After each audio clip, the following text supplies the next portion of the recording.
Good morning. It is Friday, the 28th of November. I'm Méabh Mc Mahon, and this is Europe Today, Euronews' daily live fix of European news and analysis.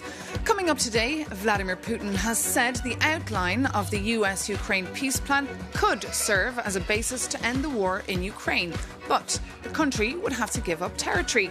This as Hungary's Viktor Orban plans to visit Moscow today for FaceTime with the Russian president. For more on this visit and the reactions from the EU institutions, let's bring in Maria Tadeo. That's our EU news editor. Maria, good morning. Good to see you. Good to see you. Look, is Viktor Orban giving the middle finger here to Brussels? You are quite something today. In a way, yes. In more diplomatic terms, we could argue Orban has put his country completely outside of this European consensus, right? His positions are radically different. He has maintained this relationship with Vladimir Putin. He continues to import Russian energy. Of course, he's also dead set against anything that has to do with Ukraine, whether you're looking at money for the budget, the military, and of course, Ukraine joining the European Union. And I should note that is really what's creating this enormous tensions here in Brussels, because decision making is unanimous. But if we look at today, this meeting, two big topics on the agenda. One is Ukraine. Orban is very much aligned with this idea that Ukraine cannot win militarily, so therefore it needs a deal. I remember he also threw the Europeans completely under the bus when he met Donald Trump, saying they are the problem. They want war. So that's one issue. And then the other one, of course, is energy. Remember, the Hungarians have negotiated an exemption to import Russian oil. Viktor Orban said yesterday this is about now securing the supply for this winter and next. And Maeve, we have to see all of this in the context of the April election. For Orban to bring down the cost of living, this is crucial. It's instrumental. It's a tight campaign. The opposition says he has wrecked the economy, that the government is corrupt, and very tough allegations. So he needs to get this energy matter solved, looking into that vote. But it makes it look the EU very disunited, doesn't it? And when it comes to European consensus, we had a very candid interview yesterday with the former foreign minister of Ukraine. Fill us in. Indeed, Dmytro Kuleba, who of course was the foreign minister instrumental at the start of the war to create connections with the US, the Biden administration at the time, but also the Commission, also launched the process of accession. He spoke to our reporter Maria Tadeo. Very candid interview, but also real criticism that ultimately the issue is not just Trump, it's also the Europeans. He argues they do not act, they react, and that's an issue. Let's take a look. I am speaking about the inability of Europe to pull itself together. And as we see, you can have strong leaders in Europe, but then they drown in discussions. They cannot, for different reasons, they cannot come up with answers to the most important questions. I mean, if we proceed from the perspective of just satisfying the Russians, we will get nowhere. We will pave the road to hell with good intentions of satisfying the Russians. Dmytro Kuleba there, and you can catch the rest of that interview, of course, on Euronews or Euronews.com. Maria Tadeo, thank you so much for that update. And for more on that story, we can actually go now to Kyiv and bring in the EU ambassador to Ukraine, Katerina Mathernova. Good morning, Ambassador. Lovely to see you here this morning on Euronews. Thank you so much for speaking to Europe Today. Look, Brussels was blindsided by the US Moscow plan for Ukraine. Did you know about it? Well, just like Brussels was blindsided, we were blindsided here as well. And I think all of Europe. But more importantly, the Ukrainians were blindsided by the proposal as well. So what can Europe do here? I mean, you saw a snip of that interview there from the former Minister Kuleba. How can Europe prevent unjust peace in Ukraine? And what happens if it fails? Well, I think that very important is to move on the Russian frozen assets. That's what the Commission presented as the three potential avenues, how to secure money for Ukraine, which would send an important signal not only to Ukraine, but to Russia as well, that Europe will stay with Ukraine. And you also have very active discussions in the coalition of the willing format. And indeed, sanctions and deliveries and support to the Ukrainian armed forces and the defense industry are all critical. You ask what would happen if it doesn't takes place, I think the stakes are very high, and not only for Ukraine, but for all of Europe. And how do Ukrainians feel themselves? Do they feel that Brussels is doing enough? I mean, it's the winter now. What is daily life even like there?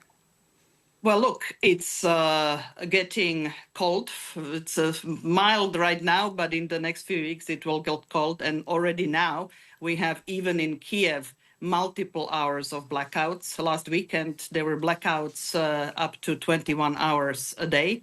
And blackout doesn't mean only no light, but no heat and no water in many of the buildings where you need electricity to distribute heat and water.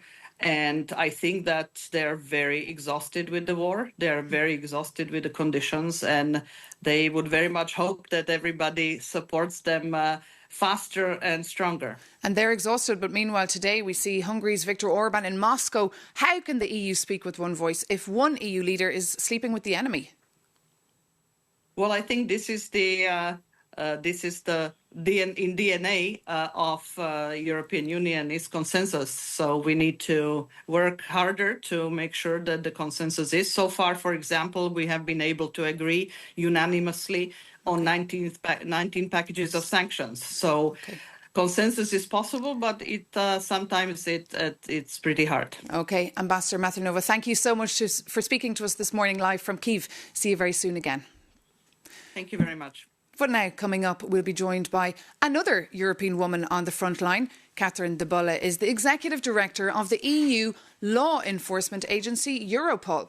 Originally from Belgium, she was previously the Chief Commissioner of the Belgian Federal Police, and now she coordinates European efforts to crack down on huge challenges from drug trafficking to terrorism, cybercrime to human trafficking. So Catherine de Bolle, welcome to Europe Today.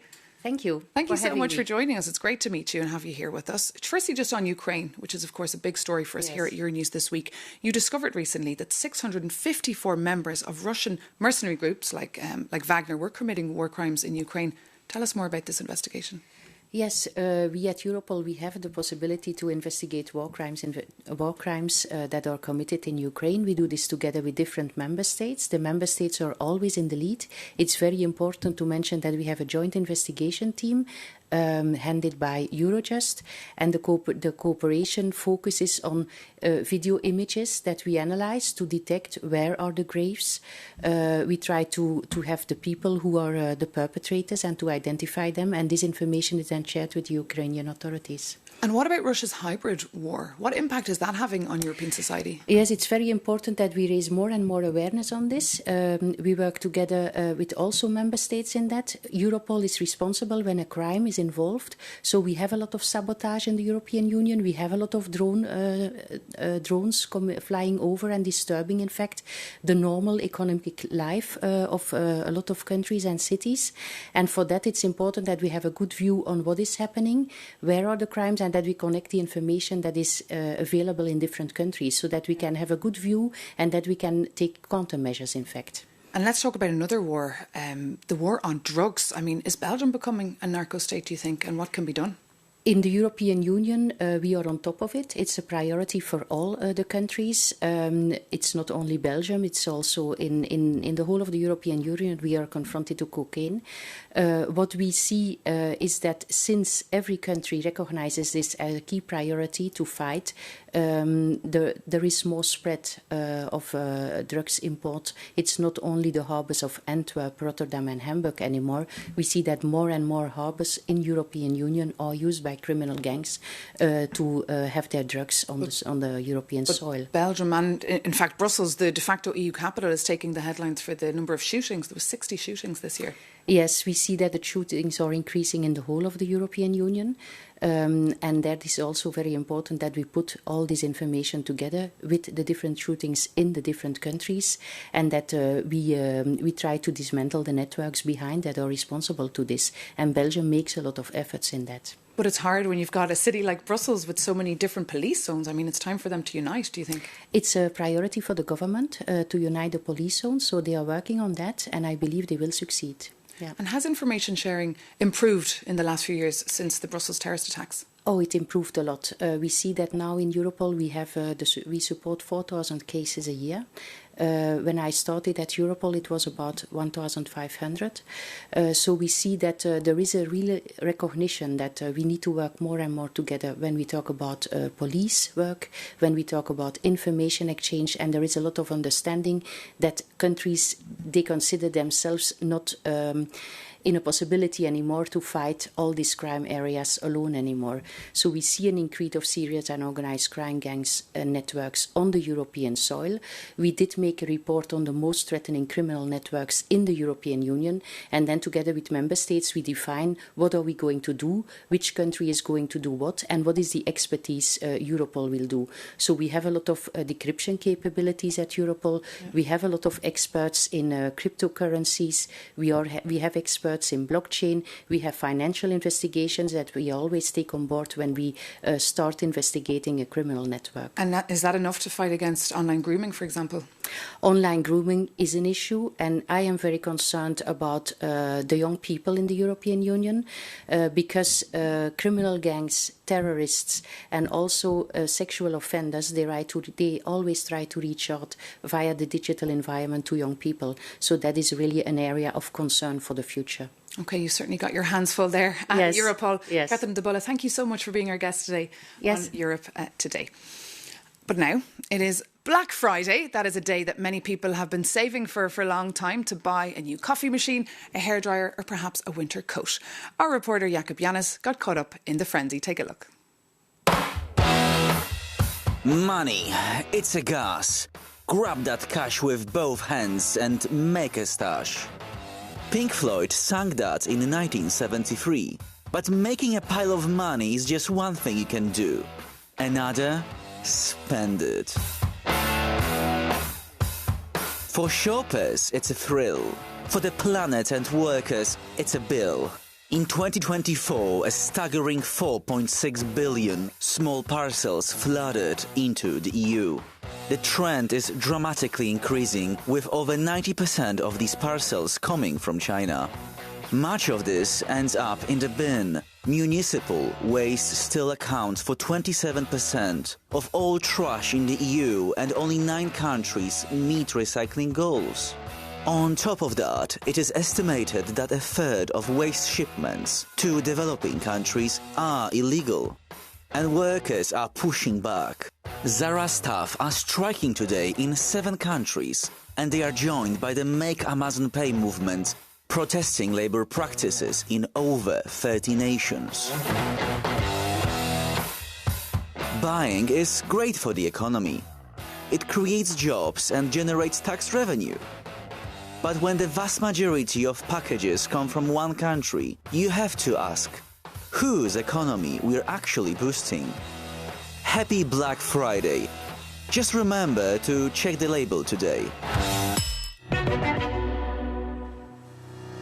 Jakub Janis there with his tips on how to have a smarter Black Friday. And for more on that story or any other stories we're covering, do visit Euronews.com or download our app. You can also sign up to our brand new newsletter by Mary Gwynne Jones, Europe Today. Thank you so much for tuning in. That was our 5th ever episode of Europe Today. Let us know how we're doing. You can write to us at europetoday@euronews.com. We'd love to get your feedback. Now we're taking a little break for the weekend, but we will be back Monday morning bright and early here on Euronews. So see you then, and thank you so much for watching.